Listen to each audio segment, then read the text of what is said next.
ठीक है, we were discussing about thermal properties of matter. Sir आज से बातें करते हैं ना हैं? तो इसको देखो, इसका ए आज ग्रेड अब ए ग्रेड आ गया तो ये कैसे वो छल छबीली बनी हुई है। और ऐसी कंजूस है, मैंने इसको बोला, मैंने कहा मिठाई खिला दे, बोलिए सर A2 में सर लगता है पहली बार आया है। सर आप अपना एड्रेस भेजे, मैं भेजती हूँ आपको मिठाइयाँ। मिठाइयाँ भेजती हैं, ठीक है, ओ मिठाइयाँ। लेवल्स में भी आया था मेरा पहली। अच्छा, ओ लेवल्स में क्या आया था? ए आया था जी तुमने ओ लेवल्स तो नहीं किया होगा, तुमने तो IGCSE किया होगा। नहीं, मैंने यहाँ पे आके दिए थे। अच्छा, वो भी यहाँ पे आके दिए थे। हाँ, मैंने इंग्लिश IGCSE किया था, उसमें हेडिंग लगाओ, एडियाबैटिक प्रोसेस।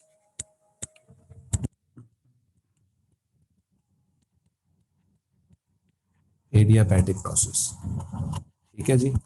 एडियाबैटिक प्रोसेस में क्या होता है? देखो, आइसोबैरिक प्रोसेस में हमने क्या पढ़ा था कि प्रेशर कांस्टेंट रहता है।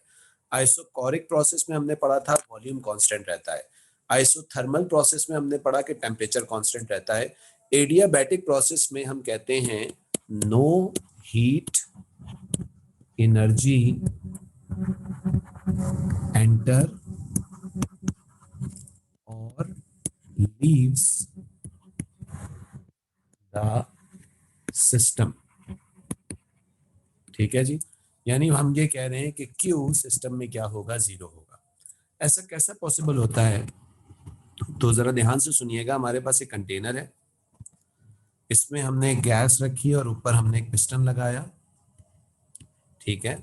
ये हमारे पास एक गैस है, इसमें हमने एक पिस्टन लगाया। अच्छा जी, इसके बाद हम ना ही सिस्टम में हीट एनर्जी दे रहे हैं, ना ही सिस्टम में हीट एनर्जी ले रहे हैं। इसका मतलब है कि ये जो कंटेनर्स की वॉल हैं, ये जो कंटेनर की वॉल्स हैं, दैट इज नॉन कंडक्टिंग, ठीक है।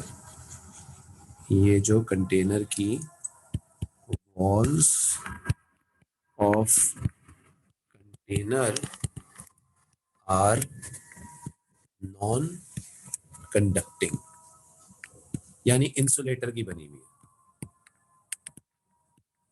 ठीक है। और ये पिस्टन जो है बच्चों, ये मूवेबल है, मूवेबल पिस्टन, ठीक है जी।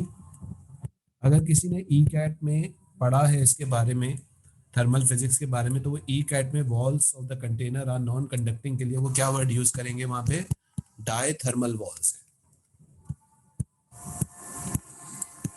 दीज आर डायथर्मल वॉल्स, ठीक है जी। हाँ, ई कैट देख लेना उसामा, अगर जरूरत हो तो जरूर ले लेना। तो हमारे पास जो कंटेनर की वॉल्स हैं वो डायथर्मल हैं, दीज आर डायथर्मल वॉल्स, ठीक है। अच्छा जी, अकॉर्डिंग टू थर्मोडायनेमिक्स का लॉ हमें ये कहता है कि the change in internal energy is equals to Q plus W, ठीक है जी। आपके पास change in internal energy of the system वो Q और W के बराबर होती है। लेकिन मैं ये कह रहा हूँ कि Q सिस्टम में 0 है, ना ही सिस्टम में कोई हीट एनर्जी दे रहे हैं ना ले रहे हैं। तो अगर Q 0 है तो ये इक्वेशन शॉर्ट होके क्या हो जाएगी? U is equals to W हो जाएगी, ठीक है जी। That is the equation. अच्छा जी, अब ये बताइए कि इंटरनल एनर्जी या चेंज इन इंटरनल एनर्जी किसके बराबर होती है? चेंज इन इंटरनल एनर्जी बराबर होती है change in kinetic energy plus change in potential energy के। अगर ये गैस है और गैस में ही रहती है, नो चेंज इन स्टेट होता है। तो अगर स्टेट में कोई चेंज नहीं होता तो हम ये कहते हैं कि the change in potential energy कितनी होती है? 0। तो उस केस में हम सिंपली ये कह देते हैं कि the change in internal energy is equal to the change in kinetic energy. ये हम कंक्लूजन बनाते हैं। यानी ये जो इक्वेशन है delta U is equal to W, इसको फाइनली हम कंक्लूड ऐसे भी कर सकते हैं कि delta KE is equal to W। अब आपको पता है कि सिस्टम की जो काइनेटिक एनर्जी होती है या चेंज इन काइनेटिक एनर्जी जो होती है, it is directly proportional to change in temperature, ठीक है जी। तो अगर सिस्टम पे हम वर्क करेंगे तो सिस्टम की काइनेटिक एनर्जी चेंज हो जाएगी, ठीक है जी। ये इस तरीके से प्रोसेस है। यानी अब आपके पास जो आपकी सेविंग्स है, आपकी सेविंग्स आपकी काइनेटिक एनर्जी है। अगर आपको जो है वर्क करना है तो आपको अपनी सिस्टम की इंटरनल एनर्जी यानी अपनी सेविंग्स का इस्तेमाल करना पड़ेगा।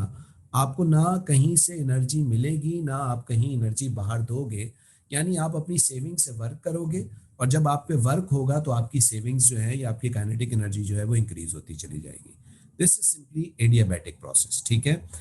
अब इसमें ख्याल रखिएगा एक बात का, इसकी जो जनरली हमें एग्जांपल मिलती है हमारे घरों में, वो हमारे सिंपली फ्रिज में या एसी वगैरह में मिलती है, ठीक है।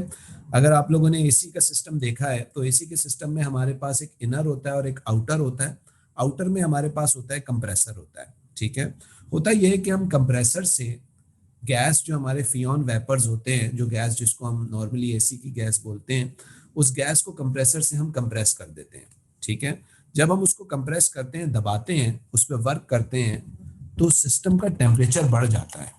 यानी वर्क करते हैं, दबाते हैं, तो उसका टेम्परेचर बढ़ता है, उसकी काइनेटिक एनर्जी बढ़ जाती है, ठीक है जी। उसके बाद कंप्रेसर से एकदम से हम उस गैस को एक पाइप, दो पाइप लगे हुए होते हैं आउटर और इनर के दरमियान में, एक पाइप मोटा होता है और एक पाइप पतला होता है। तो मोटे वाले पाइप के अंदर एकदम से हम उस गैस को छोड़ देते हैं, कंप्रेस हुई हुई को, ठीक है। और ऑब्वियसली आप लोगों ने नोटिस किया होगा कि वो जो पाइप है उसके गिर्द भी एक इंसुलेशन की होती है, तो वही बात है कि ये कैसी वॉल्स होती हैं, डायथर्मल वॉल्स होती हैं। अच्छा, जैसे ही हम उस गैस को छोड़ते हैं उस पाइप में, तो गैस बहुत ज्यादा वॉल्यूम देख के बड़ा खुश होती है और बड़ी तेजी से क्या करने की कोशिश करती है, एक्सपेंड होने की कोशिश करती है, ठीक है। लेकिन ना ही उसको सिस्टम के बाहर से हीट एनर्जी मिल रही होती है, तो गैस क्या करती है, अपनी इंटरनल एनर्जी को इस्तेमाल करते हुए एक्सपेंड होती जाती है। यानी उसकी काइनेटिक एनर्जी डिक्रीज होती जाती है और वो आहिस्ता आहिस्ता आहिस्ता आहिस्ता आहिस्ता क्या करना शुरू कर देती है, वर्क करना शुरू कर देती है। काइनेटिक एनर्जी डिक्रीज होगी, टेम्परेचर डिक्रीज होगा, वर्क होगा। अच्छा, जब उसकी काइनेटिक एनर्जी डिक्रीज होती है और वो एक्सपेंड होती है, तो उस एक्सपेंशन के दौरान में उसकी काइनेटिक एनर्जी इतनी कम हो जाती है कि उसका टेम्परेचर फ्रीजिंग की तरफ चला जाता है, इतनी ज्यादा वो एक्सपेंड हो जाती है गैस। अब जब ये फ्रोजन गैस बिल्कुल फ्रीजिंग टेम्परेचर के पास पहुंच के जब ये गैस फ्लो करती हुई हमारे एसी के इनर में पहुंचती है, तो इनर में हमने एक लगाया हुआ होता है एयर का ब्लोअर। वो एयर का ब्लोअर हमारे फैंक्स के ऊपर गिरता है, जिसपे से ये गैस ट्रेवल कर रही होती है, और वो एयर को ठंडा कर देता है। थर्मल इक्विलिब्रियम से heat energy transfer from hotter to cooler object until both gain the same temperature. तो हमारी जो ब्लोअर की एयर है वो फैंक से टकरा के वो ठंडी होके ब्लो होके फिर बाहर निकलती है। तो हम कहते हैं जी हमारे एसी में से अब ठंडा चलना शुरू हो गया। अच्छा, नोटिस करिए कि जब तक हमारा कंप्रेसर नहीं चलता तब तक ठंडी हवा भी नहीं आती, तो वही प्रोसेस है। अच्छा, फिर ये गैस पतले वाले पाइप से वापस जाती है कंप्रेसर के अंदर, फिर कंप्रेस होती है, फिर एक्सपेंड होती है, और कंटिन्यूअसली ये गैस हमारे सिस्टम में वर्क करती रहती है। और अगर ये गैस लीक हो जाए तो हमारे एसी चलना बंद हो जाते हैं। तो this is simply the process of adiabatic process, जिसमें हमारे पास सिस्टम ने अगर वर्क करना है तो अपनी इंटरनल एनर्जी को कम करनी है, और जब हम सिस्टम पे वर्क करेंगे तो उसकी इंटरनल एनर्जी चेंज हो जाएगी। Internal energy means change in kinetic energy, और चेंज इन काइनेटिक एनर्जी आपके टेम्परेचर से रिलेटेड होती है, ठीक है जी। इसमें किसी ने कोई क्वेश्चन पूछना है तो पूछ लो। एक चीज याद रखिएगा, ये प्रोसेस काफी फास्ट प्रोसेस होता है, क्योंकि सडनली एक्सपेंशन और कंप्रेशन होती है गैस की, तो ये प्रोसेस काफी फास्ट होता है, ठीक है। ये छाप लिया आप लोगों ने पेज, या छाप रहे हैं अभी भी? कोई क्वेश्चन? सर गैस को कंप्रेस करने से टेम्परेचर इंक्रीज होगा।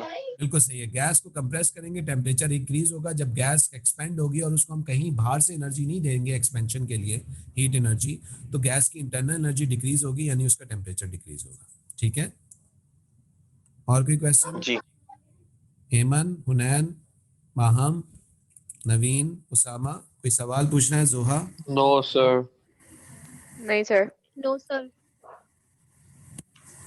जोहा कोई क्वेश्चन है? No sir. ठीक है, तो इस तरीके से बच्चों ये एडियाबैटिक प्रोसेस हमारे पास चलता है। अबे जीआईके के बारे में उसामा मैं तुझे बता दूंगा बाद में, भी रुक जा थोड़ा सा, ठीक है। अच्छा, अगर मैं आइसोथर्मल और एडियाबैटिक प्रोसेस की बात करूं, तो आइसोबैरिक प्रोसेस वो मैं तुम्हें फोन कर लेना, फोन पे बता दूंगा तुम्हें। आइसोथर्मल प्रोसेस जो होता है, ठीक है, आइसोथर्मल प्रोसेस में हमारे पास जो ग्राफ है प्रेशर और वॉल्यूम का, वो ग्राफ कुछ यूं बनता है ये, ठीक है। जबकि एडियाबैटिक प्रोसेस में जब ये ग्राफ बनेगा तो ये ग्राफ बड़ी ही शार्प ग्रेडियंट के साथ बनेगा, बड़ी तेजी से टर्न होता है ये ऐसे, ठीक है। तो ये ब्लैक डॉटेड लाइन है, ये लो ग्रेडियंट वाला कौन सा प्रोसेस होगा, आइसोथर्मल। और ये जो बहुत तेजी से शार्पली टर्न हुआ है ना, इसको हम कहते हैं एडियाबैटिक प्रोसेस, ठीक है जी। कॉपी कर लीजिए जरा, कोई क्वेश्चन पूछना है किसी ने पूछ लीजिए।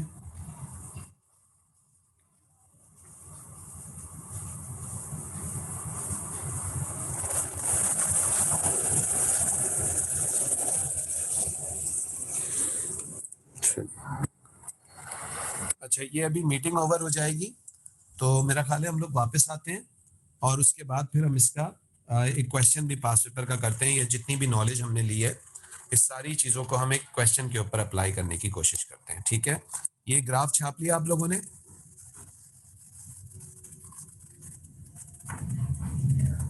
जी बच्चों ग्राफ छाप लिया ये, जी जी। अच्छा। अब जरा मुझे एक ग्राफ बना रहा हूं आप लोगों के सामने, उस ग्राफ की जरा बात करते हैं। लेट्स से मेरे पास ये ग्राफ है, ठीक है, और ये एक प्रेशर और वॉल्यूम ग्राफ है। ये ग्राफ कुछ यूं बना हुआ है इस तरीके से,